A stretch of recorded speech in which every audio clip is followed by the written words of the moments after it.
Good morning, class. Now, today's lecture is on the natural convection.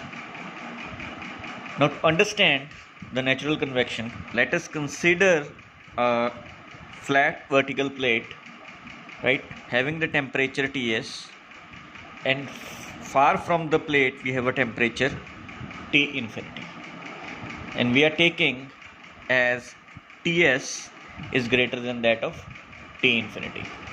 So we are heating this plate with some means. So this plate has a high temperature and the fluid surrounding this will have a temperature of T infinity. Now, if you consider this, in natural convection, we can say there is a no bulk flow, right? But what happens that the layers which are adjacent to this wall will have the higher temperature than the layers which are away from this wall,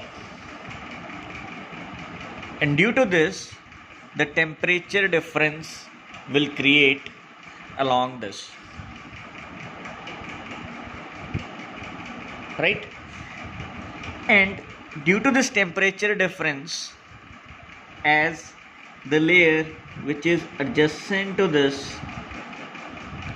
will have high temperature as compared to this temperature, so here we'll have the low density and here we have the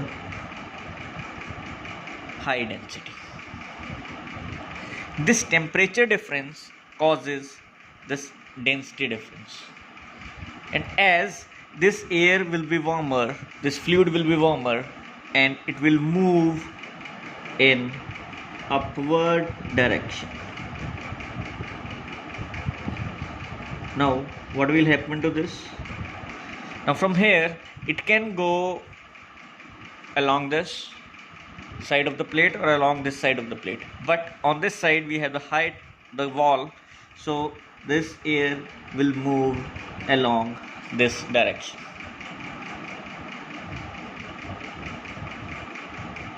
right? So what we have the flow of this fluid in this region, and as it comes back there is a no bulk flow again, so this will move down and it will complete the loop as the high density fluid will push the low density fluid in upward direction, so it will take its place, then it will move, and here we can say the complete cycle of the convection takes place. So we can say that the flow is caused by buoyancy, as the high density fluid pushes the low density fluid in upward direction, and that due to the low density at this side, this flow will take place on this direction, right? And this buoyancy is caused by the density difference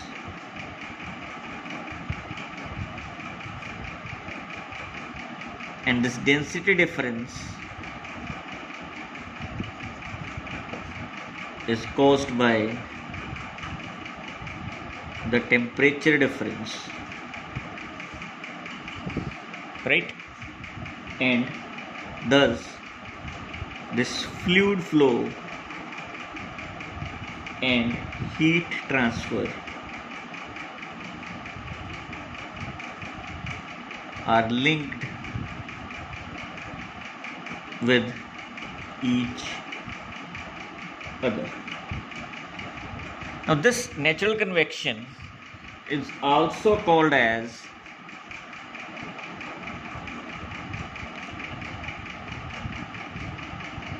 free convection. Why it is called as free? Because there is no external source being used for this flow to occur. This is naturally, as we have a temperature difference. Due to that temperature difference, we have a density difference. Due to that density difference, due to the buoyancy effect, the flow occurs. Right? So we'll able to have this kind of understanding. Let us think of the advantages and disadvantages of natural convection. First of all, there is no bulk flow, so there is no power consumption, right? No noise in this kind of a system, so it is very quiet operation.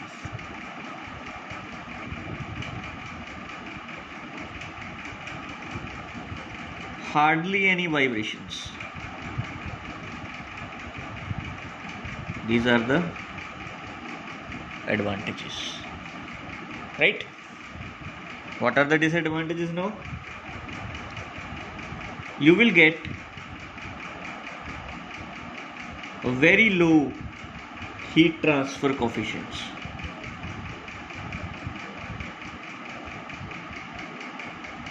In this case,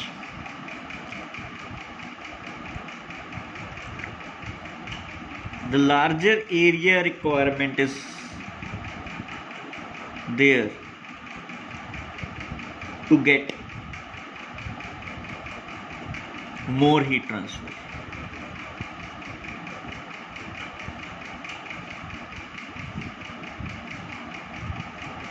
It depends upon the orientation.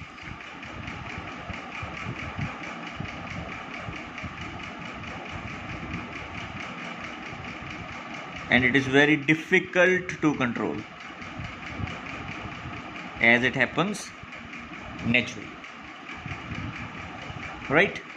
Now, to understand the physics behind this kind of a convection, right, we need to understand that how those continuity equation and the momentum equation or the energy equations are interlinked with each other. So let me write down that equations for you first. Let us consider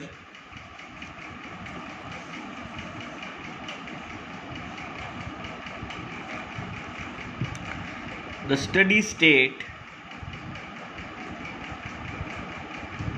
2D incompressible flow, right? So we have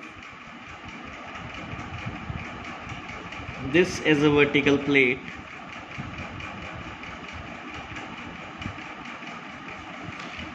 right? So let this be the y direction and let this be the x direction, right? Far from this, we have the T infinity, the rho infinity, and the P infinity. The pressure, the density, and the temperature. And on this side, we have the wall temperature and the density, right? Now, as you know, if this temperature is greater than that of this temperature, then the flow takes place like this, right? And there will be the boundary layer formation in this case, in this direction, and the gravity or the body forces will acting downwards. Right? Now, the two things happen here, that is, if I draw the, you can say,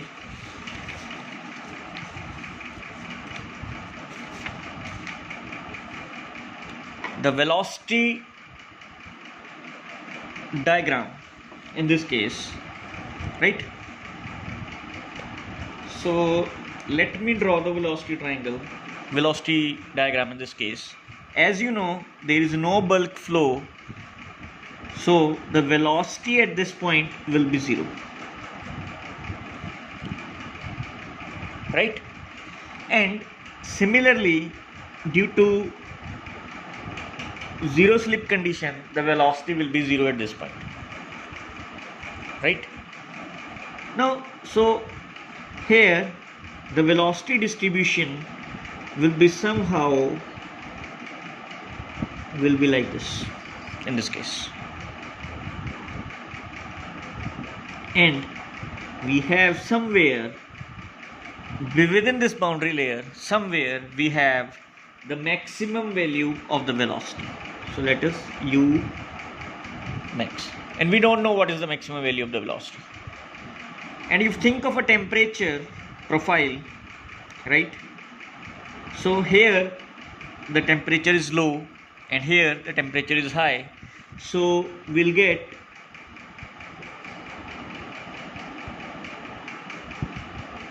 this kind of a temperature distribution in this, right? So as you know that this temperature profile is a function of the sex, right? And the change in the velocities is also a function of the sex,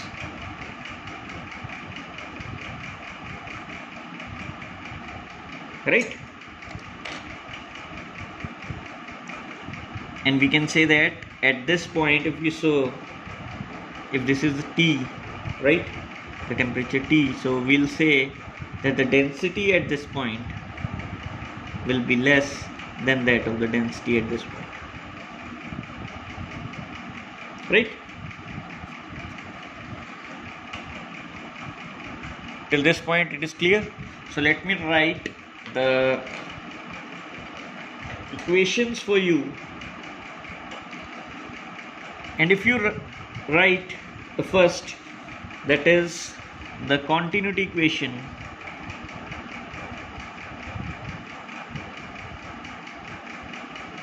we can write as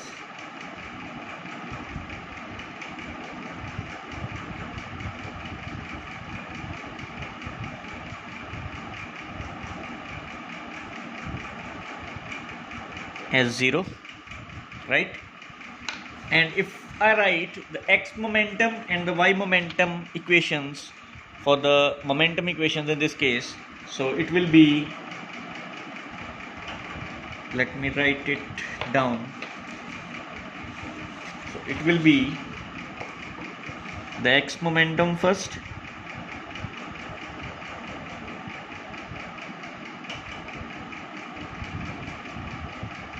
it will be rho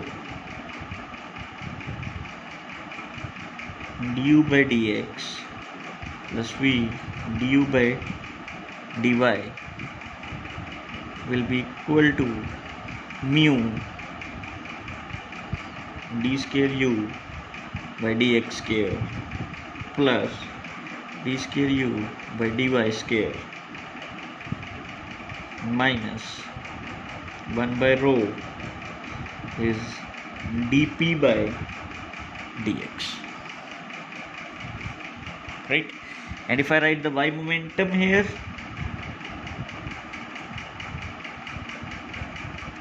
so it will be rho u du by dx plus v du by dy, it will be equal to mu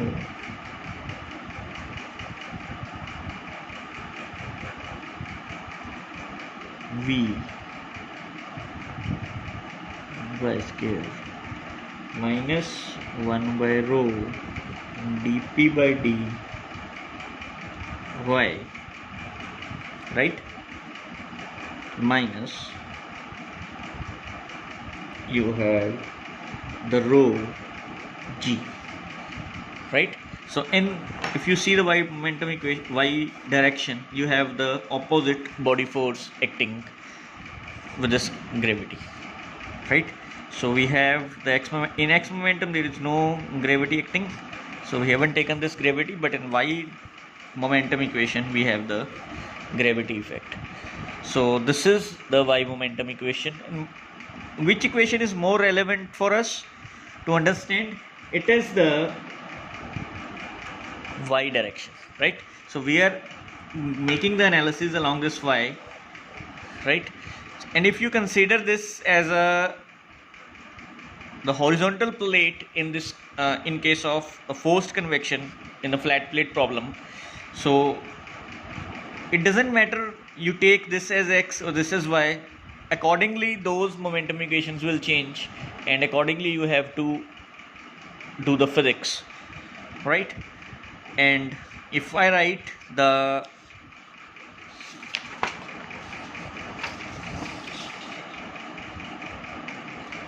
energy equation in this case,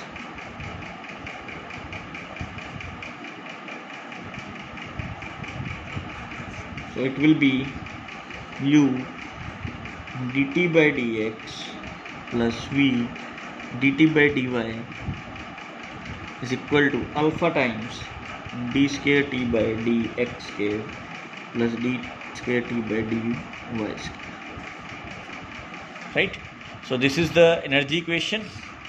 So in the next lecture, let us do the mathematical analysis to understand that how this natural convection works by taking these equations further, and we'll make some assumptions and try to simplify these equations and make a relevant results out of it.